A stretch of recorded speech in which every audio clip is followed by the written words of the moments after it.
What's good, fam? Y'all already know, man. Today, man, is story time, man. We're gonna get into, you know what I'm saying, what life was like growing up in the hood, you know what I'm saying? Um, it's a lot of people probably want to know, you know what I'm saying, from, television and, videos and different things, the news. You hear a lot of stories about the ghetto, how bad it is, and you know, when you think of the ghetto, you just think of a bunch of, criminal-minded kind of people, and it's not always the case. In every society or every neighborhood, there's some form of criminal activity. It just in some areas it's lesser than others, but it's still the same under the eyes of the law, no matter where you at. But with that being said, when I first moved to, I grew up in Brown Sugs. Anybody from Miami know what Brownsville's, Brown Sugs is. It's an area off of, it's in the northwest area of Miami, around the 40s to the 50s, from 27th Avenue, about 23rd, 24th, somewhere along up in that. Anyway, we didn't, I didn't stay there long, you know what I'm saying? I remember I got in a situation and I stabbed the individual. I probably was about, 9 years old at that time, and I was 7. I remember I was 7 years old, and, I stabbed the individual with a pencil. And before I know it, man, in the next couple of weeks, we was moving in what you call the emergency house. That's a place where, like, when you're down on your luck and you just have nowhere to go, or you need to get out of the environment that you're in real quickly, due to violence or, physical body harm, somebody want to hurt you, kill you or something, they'll take you out of the projects and move you into a more or less safe location until they find you another area to move in that they would consider safe, which none of them are. It's the same shit everywhere you go. Anybody been in the projects, y'all know that. Anyway, so we moved to Scott Projects.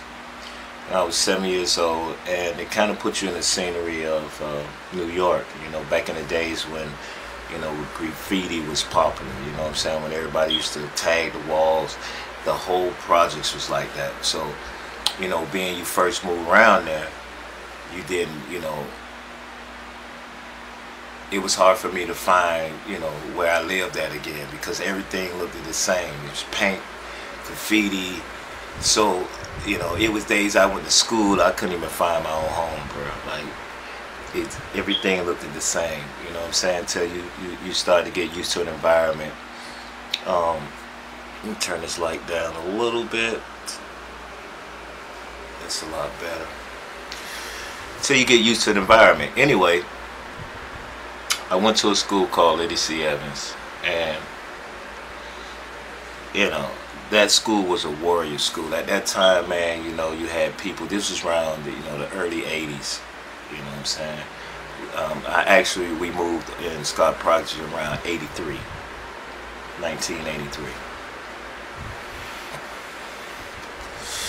And she put me in the school. At that time, most of the teachers, they wasn't these teachers of the day, you know what I'm saying, these young tinny boppers, you feel me?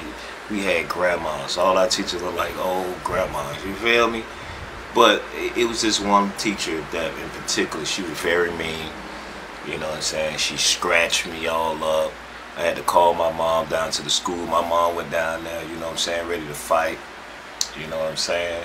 And just get answers. She wanted to know why this teacher was treating us so bad. But at that time, a lot of those teachers was on drugs, you know what I'm saying? I even later in life, even some of them was my customers, which is strange as hell because I was still in school, you know what I mean? There was constant fights every day.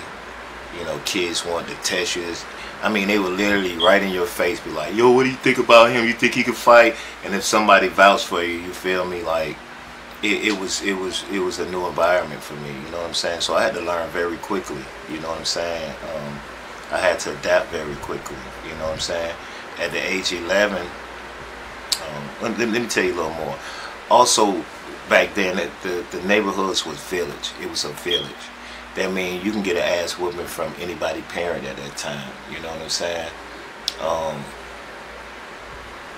It wasn't no thing if you was around the corner cursing, someone would say, hey, you know, cut that out.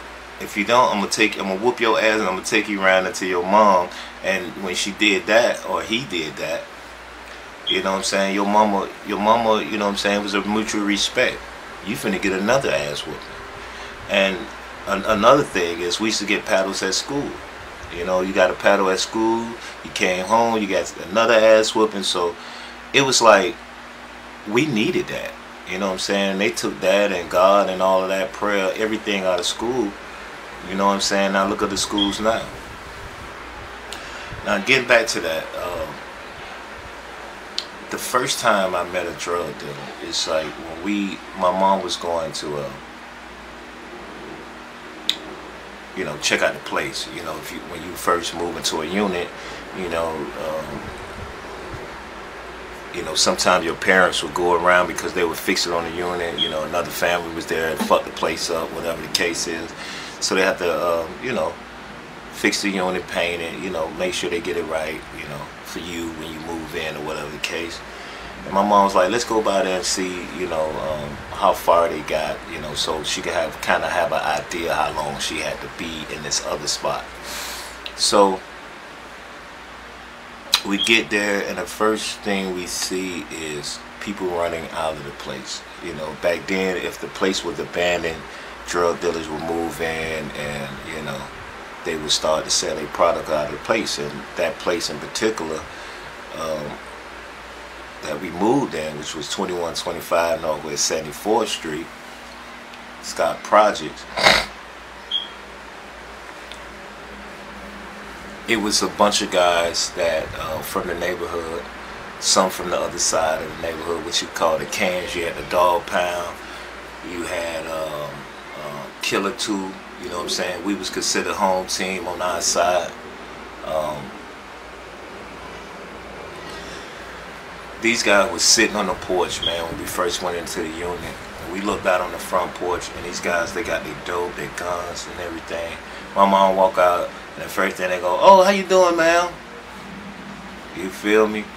And that's how pretty much I got introduced to it, because, you know, the guy was just, he was right on your porch, you feel me? So it's like, you start to mingle, and so, you know, I started, at that time, I started being a lookout. I used to look out for the cops. I was probably 11 at that time. And, you know, they was paying me $250 for the main watch out. And then you had another guy who was watching the cops. He was on the other end. He was getting paid a lower salary. I had to watch out, and when the drugs run out, I would have to run and go get them for the extra $50 a week. So I was making $250 a week at the age of 11. And at that time, man, you know, stuff was cheap. So, you know, $200, man, was like $1,000 a week. You feel me? In that time. So it was a lot of money, man. But through the process of all of that, you know what I'm saying, we had the jams, you know what I'm saying, every weekend, you know, it was a block party. We used to go around, the big drug dealers, they had all the DJs, you feel me? So, you know, they kind of gave back to the neighborhood by taking the kids shopping, buying them things, you know what I'm saying, helping out with bills, you know what I'm saying? Like, you can go to these guys, like your old girl, like, short on the bills, she'll go to Whoop-de-Whoop, hey, man, you know what I'm saying? Now, this is a drug dealer. She'll go to him like, hey, we're a little short, he just... boom, you feel me? Because 9 out of 10, he gonna get that money right back.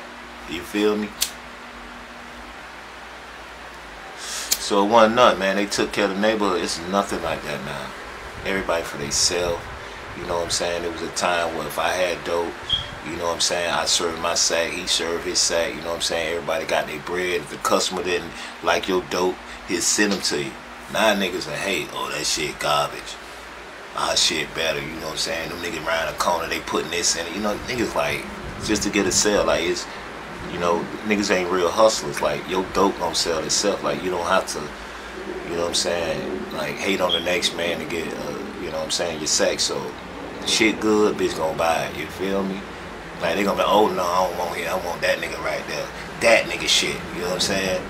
But, you know, time, change come with time, man, you know what I'm saying? I'm not gonna go, you know what I'm saying, I'm not gonna go too deep, you know, because I got to save these little cuts for another video. But I'm just, you know, just telling you a little bit about Miami, you know what I'm saying, my city. Miami's not a bad city, but, you know what I'm saying, we do got some bad apples here, you know, that's just like any city. We not a gang city, you know what I'm saying, we respect the gang because we hoodlums ourselves, you know what I'm saying. For the niggas who in the streets, you know, you hoodlum, you know, you doing hood shit, folks. You know what I'm saying? Respect to the game. We know that's their lifestyle. You feel me? So we respect that. We don't gang bang down here. You know what I'm saying? We don't do that. But nigga click up, boy. You think a nigga a gang. You feel me? Oh, anyway, you know what I mean. You feel me? Like, I ain't got to go through all that tough guy whoopie-woo shit. Like, niggas was homeboys, cliques, posse, brother, cousin. You know what I'm saying? Any nigga in the game, my nigga at that time, we doing business. Nigga step up, you feel me? But, you know, it's a little different now. You got a lot of internet shit going on. Niggas, you know they doing it for the gram. You know, it's totally different now, you feel me? But Miami's not a bad city. But one thing about it, though, all of the mafia niggas, you feel me? What's up with this light? All the mafia niggas like the, come to Miami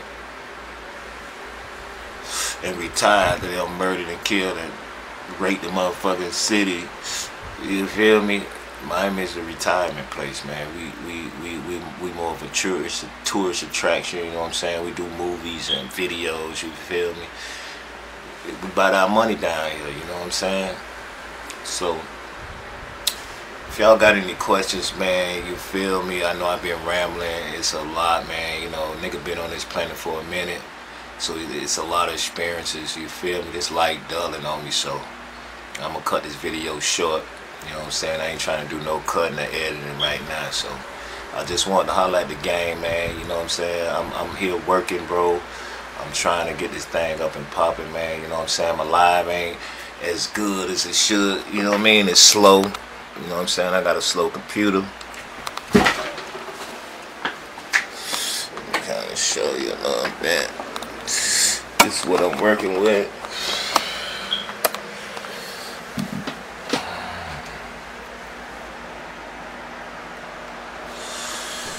You feel me? So, but anyway, like I was saying, man, you know, it was a very rough experience, you know what I'm saying, in some cases, but a lot of time it was beautiful experiences, you know what I'm saying. But anyway, if y'all have any questions, man, y'all hit me in the comment section below. I appreciate each and every one of y'all that subscribe to the channel. I do my best, man, to continue to try to bring good material, better material, continue to advance, you know what I'm saying, you know what I mean. So, yeah, I'll see y'all in a bit, man. Peace.